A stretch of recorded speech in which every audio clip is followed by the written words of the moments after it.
पार्वती जी ने भगवान देवाधिदेव महादेव से कई प्रश्न किए, कई प्रश्न, कोई प्रश्न में कमती नहीं रखी माता पार्वती। आप सभी के स्मरण में होगा कि माता पार्वती जी ने भगवान देवाधिदेव महादेव से जब अपने मन की बात का एक भाव प्रकट किया, संतान प्राप्ति के लिए एक सुख का अनुभव कराने का भाव किया, और एक बात अपने भीतर उतारी है, जैसे एक संतान हो जाती है, मान लो एक बच्चा हो गया, एक संतान हो गई, और एक संतान होने के बाद में दूसरी संतान हो ही नहीं रही, किसी को 10 साल हो गए, किसी को 8 साल हो गए, किसी को 5 साल हो गए, किसी को 6 साल हो गए, किसी को 9 साल हो गए, किसी को 12 साल हो गए, दूसरी संतान हो ही नहीं रही। आपने डॉक्टरों को भी दिखाया, इलाज भी करवाया, फिर भी संतान का सुख नहीं है। तो शिव महापुराण में बेलपत्र के वृक्ष का बड़ा सुंदर भाव कहा, जिसको संतान का सुख नहीं है उसको सफेद आंकड़े की जड़ का प्रयोग करना चाहिए, और जिसके घर में एक संतान हो चुकी है और दूसरी संतान नहीं हो रही है, 8 साल 10 साल 15 साल 20 साल 22 साल हो गए और दूसरी संतान का अगर सुख नहीं है, तो उसके लिए बेलपत्री के वृक्ष के नीचे का एक भाव बड़ा सुंदर कहा गया। किसी भी सोमवार से आप ये प्रयोग करना प्रारंभ कर सकते। 11 रुद्र होते हैं, 11 रुद्र होते हैं। एक सोमवार को बेलपत्री के वृक्ष के नीचे जाइए और बेलपत्र के वृक्ष के नीचे जाकर एक एक रुद्र का स्मरण करना। क्या है, बेलपत्री के वृक्ष के नीचे जब आप जाएं तो बेलपत्र के वृक्ष के नीचे की ही मिट्टी का एक कुंड, आप लोग क्या कह सकते हैं यहाँ पर, हम क्या बोलें उसको, जैसे मिट्टी का एक कटोरी बनाते हैं ना, क्या बोलते हैं उसको, कुंडी बना देते हैं मिट्टी की। बेलपत्री के वृक्ष के नीचे की ही मिट्टी, उसी मिट्टी का एक छोटा सा एक कुंडा बना लो उसको मिट्टी का।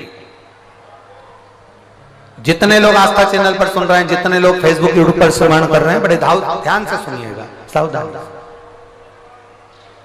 मिट्टी की कुंडी बनाई, उस कुंडी में जल समर्पित कर दिया, और जल चढ़ाने के बाद में एक घी का दिया लगाकर वहीं पर थोड़ा सा मीठा, कुछ भी जो आपके पास में हो, घर में जो भी उस समय पर आपके साथ में हो, या तो दूध घर का मीठा हो, जैसे मावे का, खोए का हो, या खीर हो, तो वहीं पर एक कटोरी में थोड़ा सा रख दीजिए, और उस कुंडी में जो जल चढ़ाया गया है वहां पर उस बेलपत्री के वृक्ष के नीचे भगवान शंकर के 11 जो रुद्र हैं उसमें से एक एक रुद्र का आपको स्मरण करना। 11 रुद्र का नाम क्या है, तो पहले नंबर पर आता है कपाली, दूसरे नंबर पर आता है पिंडर, तीसरे नंबर पर आता है भीम, चौथे नंबर पर आता है विरूपाक्ष, पांचवें नंबर पर आता है बिलोहित, छठे नंबर पर आता है शास्त्र, सातवें नंबर पर आता है अजपात, आठवें नंबर पर आता है अहिष्णु, और 9वें नंबर पर आता है शंभु, 10वें नंबर पर आता है चंड, और 11वें नंबर पर आता है भव।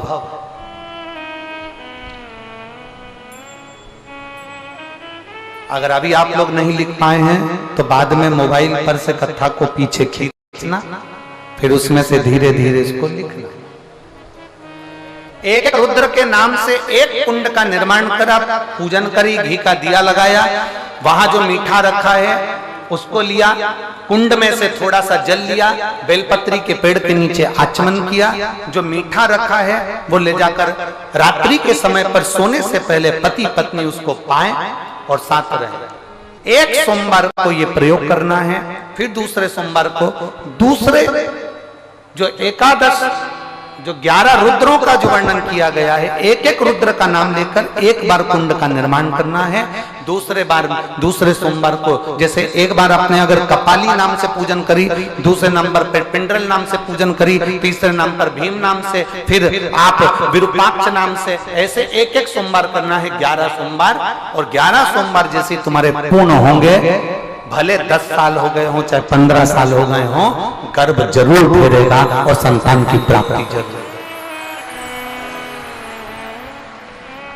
किसी किसी के यहाँ पर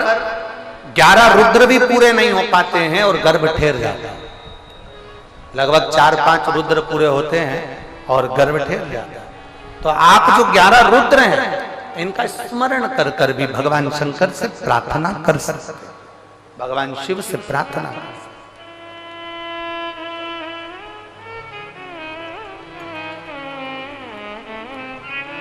और शंभु